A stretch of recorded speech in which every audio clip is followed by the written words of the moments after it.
Hello అండి, welcome back to our channel Sarika show vlogs. అందరూ ఎలా ఉన్నారు? నేనైతే చాలా బాగున్నాను. అండ్ ఇది గ్యాస్ స్టవ్ అన్బాక్సింగ్ వీడియో అండి. లాస్ట్ వీడియోలో షేర్ చేసుకున్నాను కదా, 4 బర్నర్ గ్యాస్ స్టవ్ అయితే పర్చేస్ చేయడానికి షాపింగ్కి వెళ్ళామని. ఆ రోజైతే ఫైనల్ చేసుకొని బిల్ కట్టేసి వచ్చేసాము. నెక్స్ట్ డే మార్నింగ్ డెలివరీ చేశారు. నేను ఇదే గ్యాస్ స్టవ్ని ఆన్లైన్లో కూడా చూశాను, బట్ ఫిజికల్గా షాప్కి వెళ్ళి బర్నర్కి ఎంత డిస్టెన్స్ ఉంది, ఎలా ఉంటుంది ఏంటి డైరెక్ట్గా చూసుకుందామని అయితే షాప్కి వెళ్ళి అయితే పర్చేస్ చేశాను.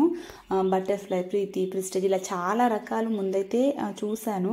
బట్ పర్టికులర్గా ఇది కొనడానికి రీజన్ ఏంటి అంటే, నాకు తెలిసిన వాళ్ళు ఒక 2-3 చాలా ఇయర్స్ నుంచి ఇదే బ్రాండ్లో అయితే యూస్ చేస్తున్నారు, బాగుంది అని చెప్పారు. సో అందుకని బ్రాండ్లో అయితే తీసుకున్నాను 4 బర్నర్స్ గ్యాస్ స్టవ్. ఆ ఫ్లేమ్ దగ్గర నుండి అంతా బాగానే ఉంది ప్రస్తుతానికి. నేను గత 15 to 20 డేస్ నుండి అయితే యూస్ చేస్తూ ఉన్నాను. ప్రస్తుతానికైతే బాగానే ఉంది.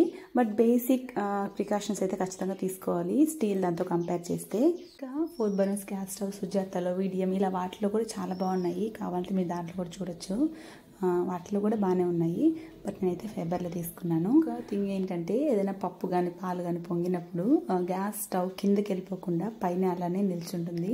సో కొంచెం క్లీన్ చేయడానికి కూడా ఈజీగానే అనిపిస్తుంది. సో అది కూడా బాగా అనిపించింది. నార్మల్గా చూసేదానికన్నా రెగ్యులర్గా వాడేటప్పుడు దాంట్లో ఉన్న ప్లస్లు మైనస్లు బాగా తెలుస్తుంటాయి.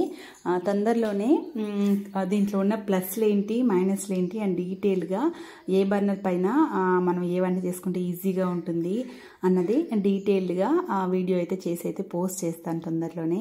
స్టీల్ దాంతో కంపేర్ చేస్తే గ్లాస్ గ్యాస్ స్టవ్ ఏంటంటే, వంట చేసేటప్పుడు క్లీన్ చేసేటప్పుడు కొంచెం జాగ్రత్తగా ఉండాలి. అదైతే కొంచెం రఫ్గా వాడచ్చు. సో ఇదండి ఇవాళ వీడియో. వీడియో నచ్చితే లైక్ చేయండి, షేర్ చేయండి. అలానే మన ఛానల్ని ఎవరైనా కొత్తగా చూస్తున్నట్లయితే సబ్స్క్రైబ్ చేసుకోండి. Thank you.